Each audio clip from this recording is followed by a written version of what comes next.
All right, what's up everyone? Welcome to my YouTube channel. My name is Porter Hawks. I've been a freelance cinematographer for about 3 years now and doing it full time.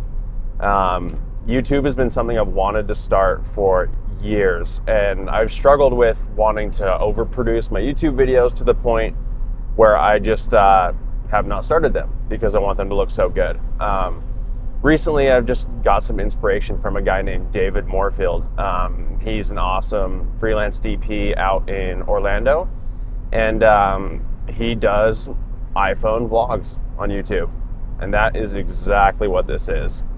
I think there's a lot of freedom in being able to create with the tools that you have, and one of those tools I always have on me is my phone. So I decided to say, screw it, man.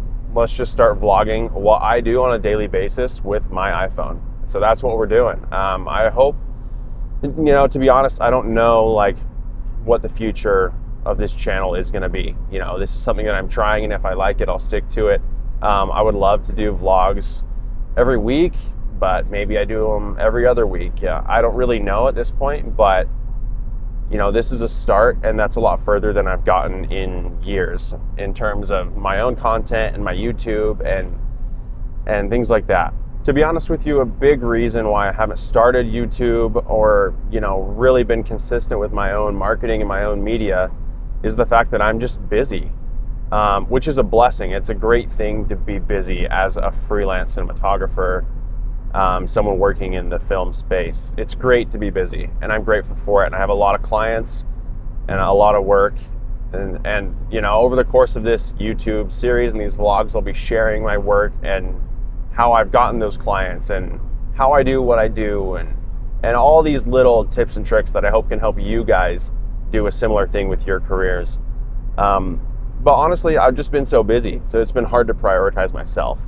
And hopefully using the iPhone here will help take some of that prep time, that setup time, and that edit time out of the equation and just allow me to purely document and post.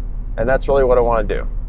The iPhone quality is great. I mean, it's nothing like color grading, some FX3 footage, some raw footage, but it's pretty great. I mean, this looks awesome, and I'm just in my car. Sounds great too with the mics. So yeah. I hope you guys enjoy seeing what I'm up to as I work in this space, and I hope we can, put our heads together, learn from each other, grow, and I hope this just provides value for you. That's really what I'm here to do. Is I want to teach you what I have learned from others, what I've learned on my own, what I've learned from really hard experiences and just failures and mistakes along the way. Yeah, that's what this is about. All right, so today and this week, honestly, are pretty stacked in terms of projects and work that needs to be done. Not only do I have edits at home waiting for me that need to get done before the end of the week, but I also have 3 shoots today, 2 of those being real estate shoots where I'm just filming only, just delivering the footage, and it'll be edited by the team over at Sol Cinema. So gonna get those 2 done, headed to the first one right now.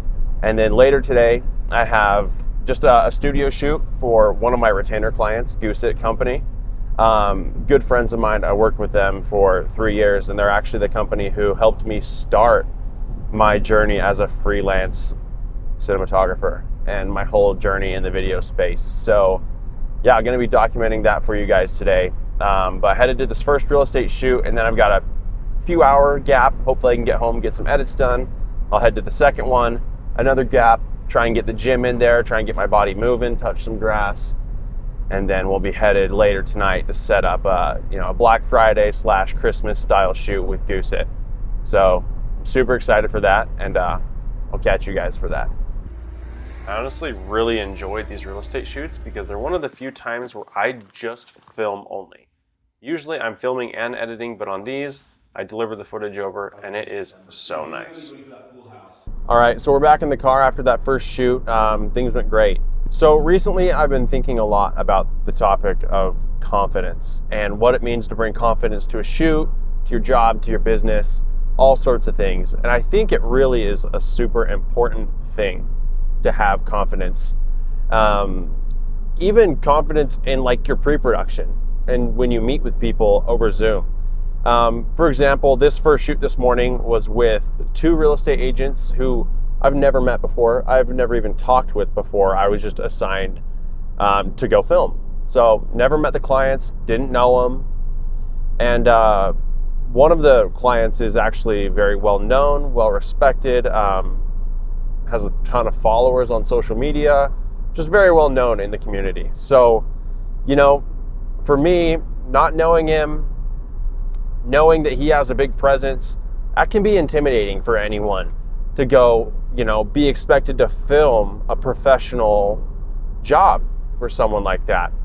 But, the more I film, the more my confidence grows, and I'm able to bring that with me as I film. A lot of people will talk to me and ask me, how do you get better at directing people? And the short answer is 1, experience, 2, confidence. Even if you aren't 100% sure of what you're doing, you need to portray confidence, because what that does is not only does that help you, it helps the person you're filming. If you're filming a real estate agent or you're directing any type of shoot and you are confident in the words that you say, hey, stand here, hey, I want you to do this with your hands, this with your arms, then they will listen and they will feel more comfortable on your set. And so that's something that I've really worked on over the past few years, is being extremely confident, not cocky, not arrogant, but confident in the words that I say. I try not to say, I'm not sure. What do you think? I don't know. I tried to say, let's try this. Let's do this. I'm very direct and very confident with how I act and how I portray myself whenever I'm working with clients. And that goes a long way for not only helping me get something done and execute and deliver a product, it also helps them feel comfortable. It helps them be confident in me, in believing that I'm going to deliver a product that was worth the price that they paid. So I just wanted to put that out there. Even if you don't 100% know what you're doing, study, do your homework, do your pre-production, and come to set confident, even if you're nervous. I still get nervous all the time. If you bring confidence with you on your shoots, you'll be able to roll with the punches. You'll be able to adjust and adapt on the fly. That's part of any shoot. Nothing goes to plan. But if you come with confidence, you'll be able to adjust and adapt on the fly, make decisions, be confident, and deliver on the product that you sold or the job you're supposed to get done. All right. Welcome to the office. This is where I work. This is where I hang out. This is where I edit. Currently offloading all the footage. It's just about done. Wanted to show you guys what I'm using for my media. Right there. That's just a Lexar Professional 128 gigabyte V60. I don't have V90 cards or CF Express Type A cards. I've been running 2 of these 128 gigabyte Lexars for about 2.5 years, and they've worked great. They've really done everything that I needed them to do, and haven't had any problems. I probably will upgrade to some CF Express Type A's here soon, just cause faster transfer speeds and whatever. But honestly, work with what you got. And V60 has been great for me, running in both my FX30 and my FX3.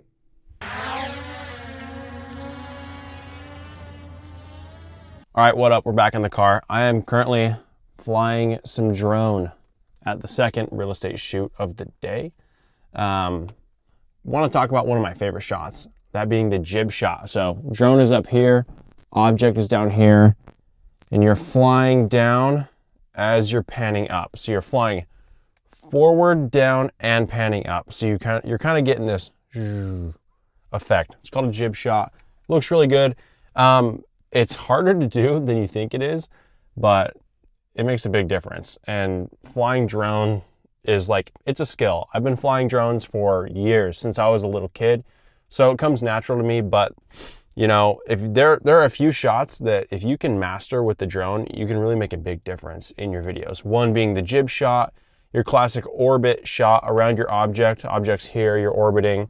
Another one is, the pan, orbit, swivel, like this. You're coming around the object instead of just like that with the jib shot. Then you have your classics, your zoom in, your zoom out. And another one of my favorites is a top down. So here's your object, boom, directly overhead, gimbal head down 90 degrees, and you're filming. So those are some of my favorite drone shots. The important thing with the drone is not the shot itself, but it's the smoothness. Like, how smooth can you make the movement? That way, when you speed ramp in and out, not only will your stabilization be smoother, but it just makes the clip look so good. So yeah, really work on having smooth joystick controls and getting those drone shots dialed in.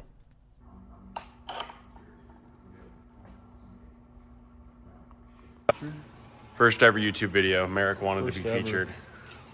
It's Merrick, absolute stud. Who's this guy? John. It's John? John. John? John the Order Packer. John the Order Packer. Filming his own content here. There we go. There's Boston, Hat Master. I don't know if this is making the cut, but we're just setting up, staging up some products. We're gonna throw some Christmas decorations down. Put the camera right here. This is what we're looking like so far.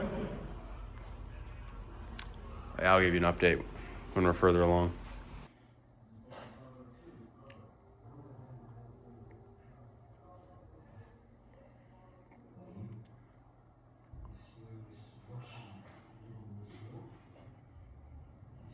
All right, so just wrapped up with Goose & Company tonight. Last of the 3 shoots for the day today. It was a blast, honestly. We filmed a little Christmas / Black Friday sale promotion. They're offering some discounts on bundles of clothing when you buy with them. So, I mean, you've probably already seen the clips, some of the behind the scenes from doing that shoot, but love working with those guys, getting that done. Just gonna head home, offload some footage, and call it a day.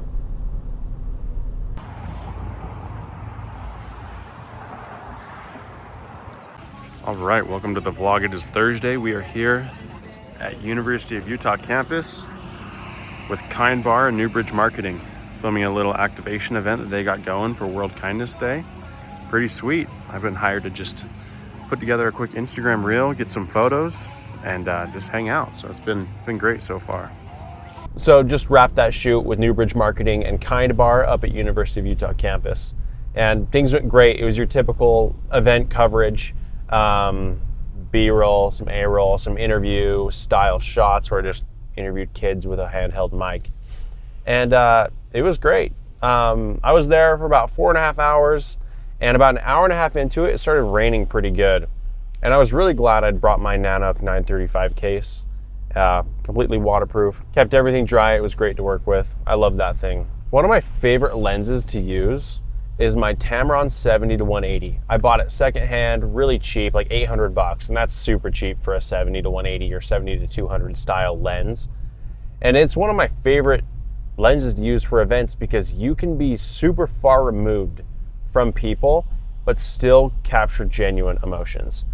I swear, anytime anyone sees you at these events with a camera, they instantly freeze up or act different, and it's super hard to capture genuine reactions and emotions when you're up close, even with like a 24-70. So this lens allows me to stay away and out of the picture, but still get in there close. And I just love the background separation it gives too. But I was on my 70-180 and it was raining pretty good.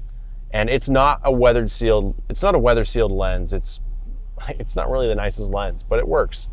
And I decided to see how it would do, and it worked great. No issues with the weather sealing. Handled the rain awesome. My gear got soaked. These mics got soaked. FX3 got soaked, but everything was good. You know, I find at these events, it's really easy to get into just grabbing your shots and being like, all right, I got what I got. It's an event. There's only so much footage you can get of people taking Kind bars and screen printing shirts and whatever. But I love taking a step back and just being as creative as possible. I'll usually take a step back and think, okay, what are some shots that I would implement if this was a commercial, or if this was some type of video that required pre-production? things like that. What would I throw in here to make it visually appealing and cool? And I'll usually take those ideas and I'll implement them into my event video. So for this one, I brought a couple magic arms, brought my DJI Osmo Action 4 and a super clamp, clamped it up on a tree, got some really cool time lapses of the whole event going on. And then I also got some like locked off shots. I clamped my DJI Osmo up to a marker and we signed this mural that the kids were working on and clamped it to a hat and acted like I'd picked the hat up and was walking around with it. Some really unique perspectives that I'd be willing to bet this company, Newbridge Marketing, hasn't ever had in their videos before. And it's that extra little sauce that I hope sets me apart from other videographers that they worked with before, because they have hired video guys to come out and film these events. And I would love to be their Utah guy. I mean, they do events all over the nation, but I would love it if every time they did an event here in Utah, they went, let's hit up Porter, he's my guy. And the way to do that is to go above and beyond. You know, there's plenty of videographers out there who know how to film an event and know how to film an event better than me, but can I capture some creative angles that are eye-catching, that make the video unique and cool and just represent the brand in the correct way? And if I can do that, and they weren't expecting that, that's a huge upsell for me. Not only for the next project, but just to get hired on for the next project. I would love to create like a almost retainer-like relationship with these guys, even though I know their business model doesn't quite work that way. I would love to be the guy that every time they came to Utah, they went, all right, let's go hit up Porter. We want him to film this event. So that's why I think it's crucial and super important to go above and beyond for the clients you're trying to build a relationship for. I mean, no matter what, you should always deliver on what you promised, no matter what. Always deliver on what you promised. Do your end. Do your end of the bargain. But if you're trying to build a relationship with a new client, you're trying to build a retainer with them, you need to go above and beyond. You need to stand out from the rest. And so get out there, make something cool, take a step back, be creative, and just be you, man. The rest of the week was really uneventful. I just spent Friday catching up and doing some edits. And here on the weekend, we went and got Christmas trees, cut them down. It's a family tradition in prep for the holidays. So take time, enjoy yourself, and live life.